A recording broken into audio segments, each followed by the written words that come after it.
Elə bir toplantı keçirilir ki burada. O bu kəndin tarixində qızıl hərflərlə yazılacaqdır. Çəkilişlər gedir burada. Muğanlı kəndinin 1990-cı ildən bəri çəkdiyi zülmlər, çəkdiyi əziyyətlər, çəkdiyi istirablar, bizim uşaqların, bizim gənclərin, bizim ziyalıların, bizim ağsaqqalların, ağbirçəklərin hamısının gecələr yuxusu olmayıbdır. Gündüzlər yatmağa vaxt tapmayıbdır. İş əlindən. Ancaq və ancaq ki, biz mənfur ermənilərə qarşı sinə gəlmişik. Bunu bizə heç kim eləməyibdir, özümüzün uşaqlarımız eləyibdir. Mən o 90-cı ilin 90-cı il başlayandan sonra nə qədər cavanlarımız rəhmətə gedibdir burada. Həlak olubdur burada. Kanalın İran'da neçəsi rəhmətə gedibdir. Ondan sonra başqa döyüş sahələrində neçəsi rəhmətə gedibdir. Dünyasını dəyişibdir.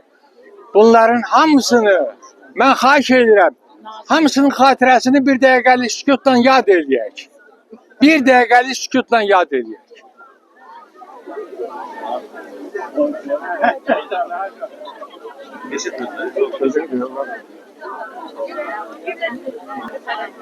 Sağ olun. Allah rəhmət eləsin. Bütün şəhidlərə rəhmət eləsin. Allah bütün şəhidlərə rəhmət eləsin. Torpaqlarımız uğrunda, vətənimiz uğrunda, qız gəlinlərimizin, ana bacıların, vətənin uğrunda həlak olan, öz canını qurban verən bütün şəhidlərin hamısının ruhu qarşısında baş əyirik. Bu böyük qələbədir ki, Azərbaycan xalqı çalıbdır. Bu böyük qələbə çalanda bizim möhtərəm prezidentimiz olubdur. O qələbənin hesabına, o aparılan siyasətin, düzgün siyasətin hesabına bugün biz ayaq üstə durmuşuq. Ayaq üstə durmuşuq. İnanın ki,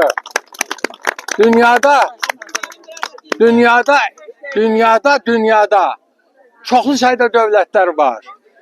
Çoxlu sayda dövlətlər var. Amma kiçik dövlətlərin dünyada özünü böyük dövlət kimi apara bilmək qabiliyyəti yalnız Azərbaycandadır.